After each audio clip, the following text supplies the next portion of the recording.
Am I the a-hole for telling my ex it's not my fault his life turned out like that? I, 26 female, swear my ex, 27 male, will do anything to get my attention. He can never leave things alone. He still hasn't moved on, and it's sad because it comes off as desperate and annoying. My ex-boyfriend Oakley and I are no longer together, but we do share a son. We've known each other since high school and entered adulthood together.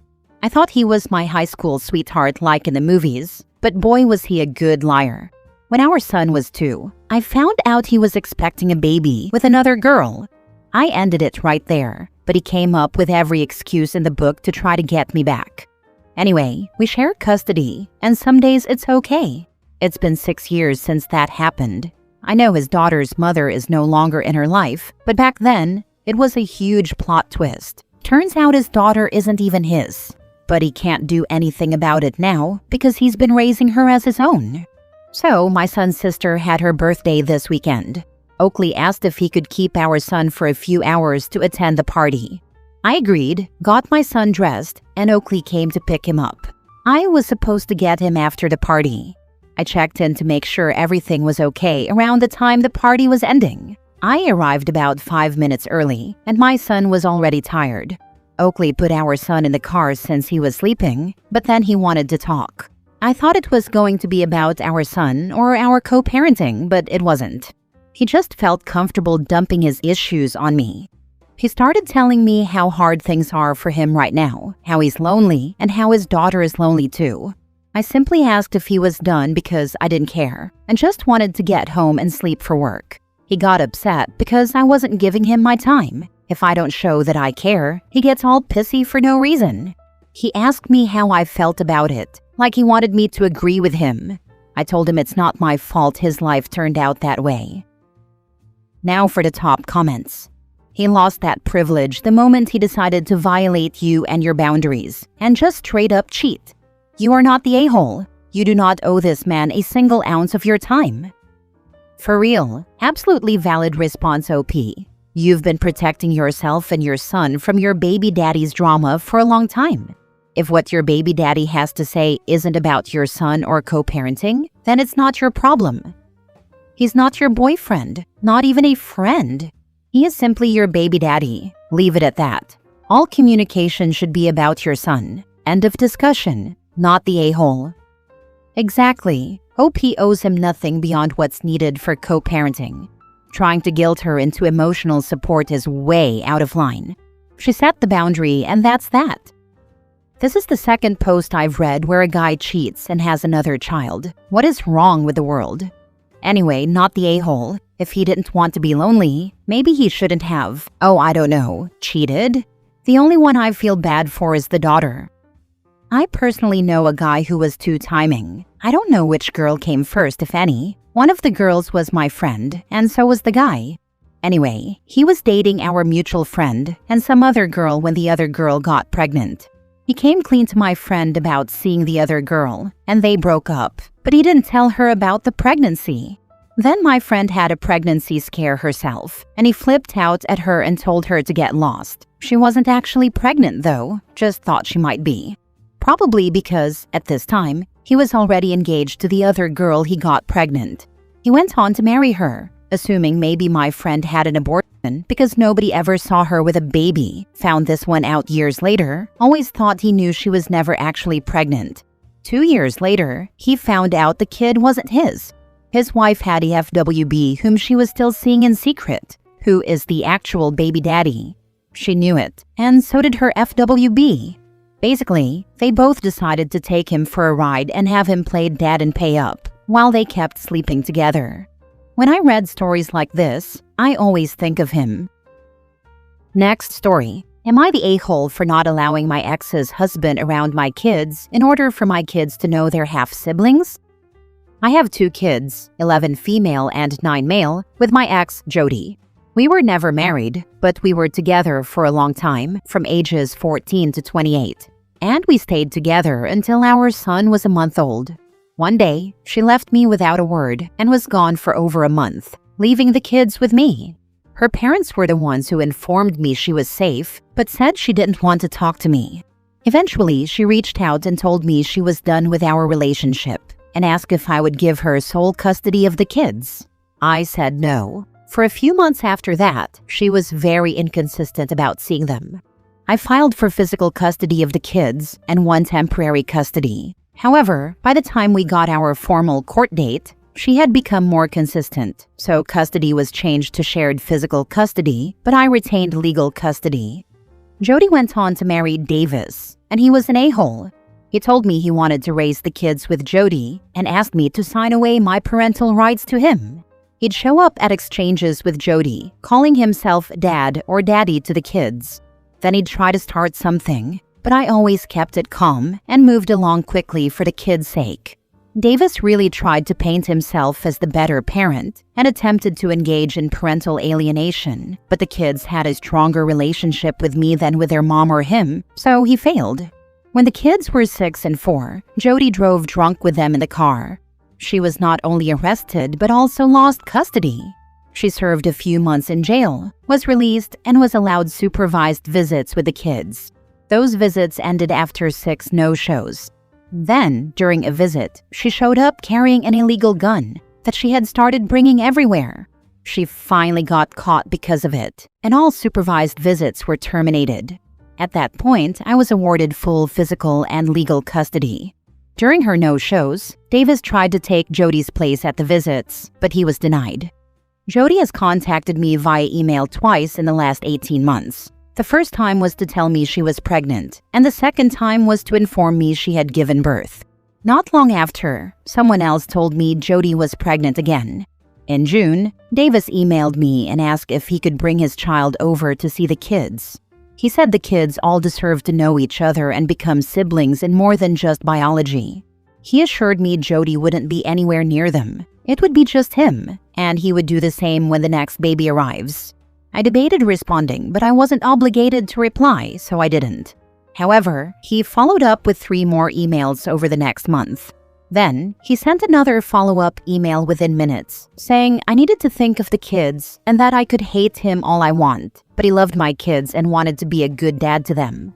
I find it all to be BS. I don't trust him, and I don't want anything to do with the children he and Jody have because that carries risks, given the history with both of them, even if his is less of a physical risk. So, I replied and told him I would not allow this, and he needed to stop requesting it because I would never trust him around my children. He sent a follow-up email and another right after, where he repeated a lot of the same arguments and told me I had no good reason. Then, he sent several photos of his child and asked why I was denying his baby and our kids the chance to grow up close to each other. My only hesitation is regarding the other children, but I still feel it's too great a risk. My kids know their mom had another baby, but they don't care. Even their therapist says they're doing well and that it's not essential to allow this when the kids don't want it. But does it make me the a-hole if I don't? Not the a-hole. Trust your gut. Get a restraining order and cameras around the house if you can. A restraining order isn't possible, and I did speak to a few attorneys on this. I do have cameras around my home and car for extra security given the erratic way Jody has behaved, and even Davis has given me reason to pause. Not the a-hole. Jody is an irresponsible deadbeat mother, and Davis came in all smug, trying to replace you as the father of the kids you are raising alone. There's a reason your ex lost both custody and visitation rights. She's a danger to your kids' OP. Your kids aren't missing anything by not knowing they're half-siblings, especially when their safety is at stake. Their mother getting knocked up by a loser with a weird obsession with claiming paternity over your children doesn't change a damn thing.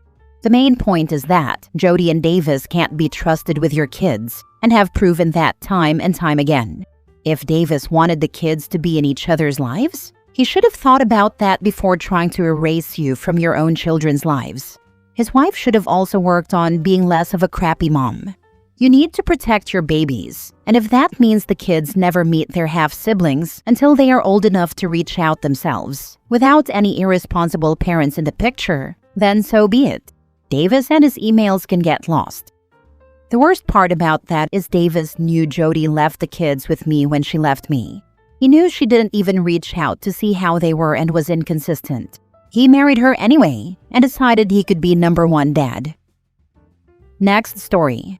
Am I the a-hole for saying my parents will never be able to make up for making me feel like I wasn't good enough when they neglected me throughout my childhood in an effort to have more kids? My parents had me, 19 male, when they were 19 and 20 themselves. When I was 6 months old, they started trying for another baby, but couldn't get pregnant. I'm still an only child today, and they have dedicated the last 18 and a half years to having more kids. They've spent crazy amounts of money on IVF and other fertility treatments. They've neglected everyone else in their lives, including me, in their attempt to become parents again. As a kid, I wasn't in any extracurriculars because my parents were saving or spending money to have more kids. There were weeks when I had no money in my school lunch account, and my parents didn't make me a lunch, so teachers had to give me extra stuff they had on standby. Speaking of school, I never had enough school supplies and would be sent in with used pens and pencils my parents had lying around the house. I used one of my dad's old backpacks, and my parents were the only ones who never donated a single supply to the classroom. I got grief for it way too often. They never showed up for parent-teacher conferences. They ignored requests from my guidance counselor in high school to meet and discuss things, and the same from my high school therapist who wanted us to talk things out. I never got to attend birthday parties because my parents never made time for it. They never let me have friends over because they didn't want to feed them or let them drink anything at our house. When I got invited to friends' houses, they would let me go but wouldn't pick me up on time. One time, my friend's mom was about to call the cops because it was over 4 hours past the time they were supposed to pick me up, and they weren't answering their phones. I gave them a number for my grandparents, and they picked me up. Whenever we were around extended family, all my parents could talk about was fertility treatments and having babies.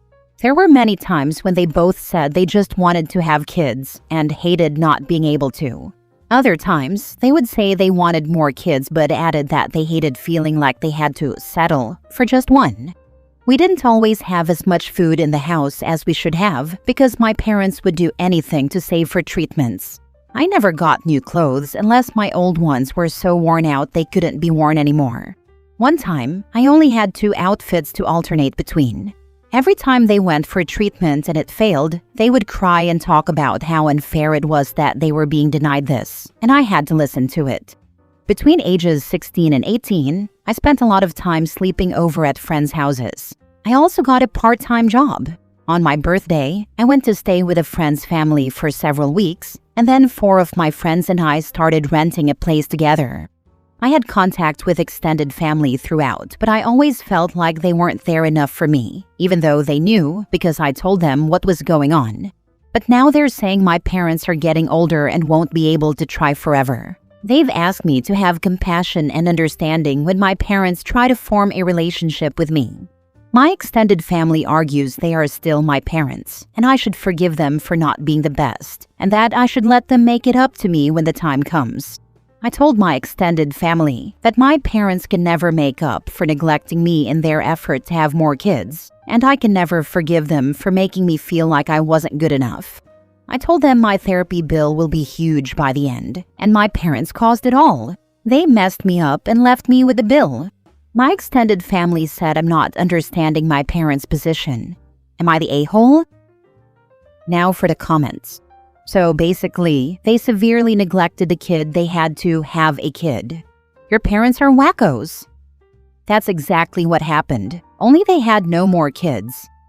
In their effort to have more kids, they ended up childless. Not the a-hole. When you have a child, their well-being should be the priority. That's it.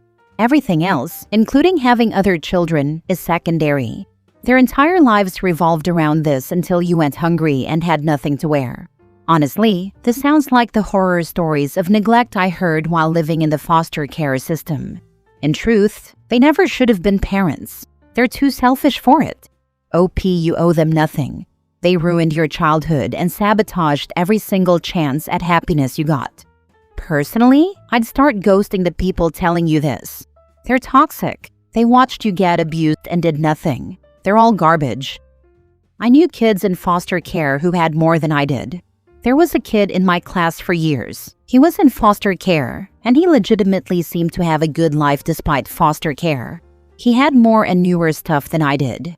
He never had to wear clothes until they basically fell off him, like me.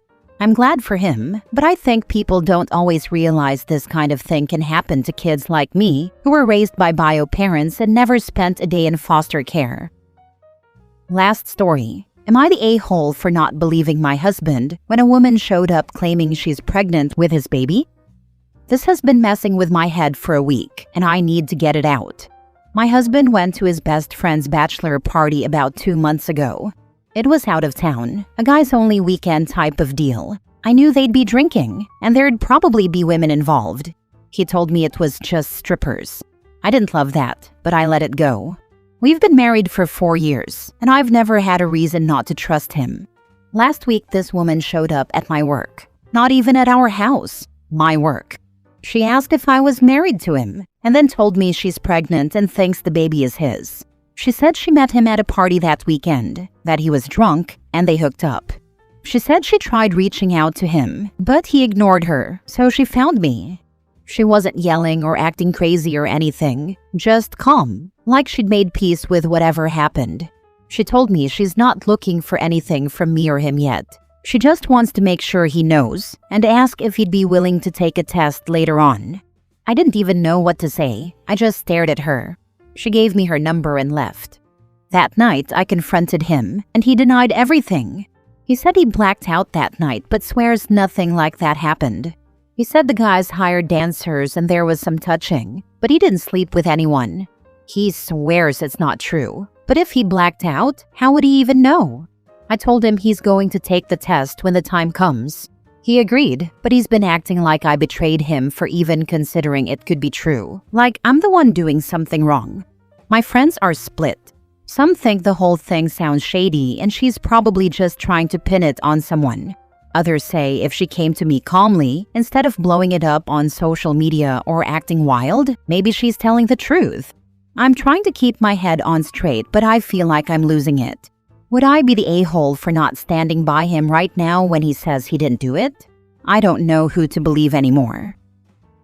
Prenatal paternity test. It's a simple blood draw. You can find out very quickly.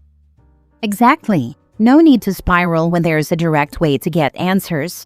A prenatal test clears the air fast and takes the guesswork out of the equation.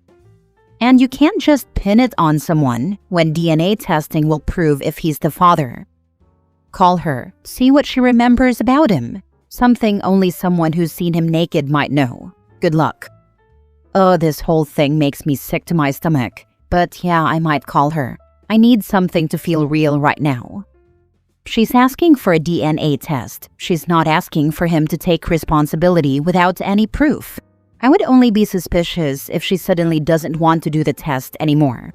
It's possible to do it as of about 10 weeks of pregnancy with her blood and your husband's.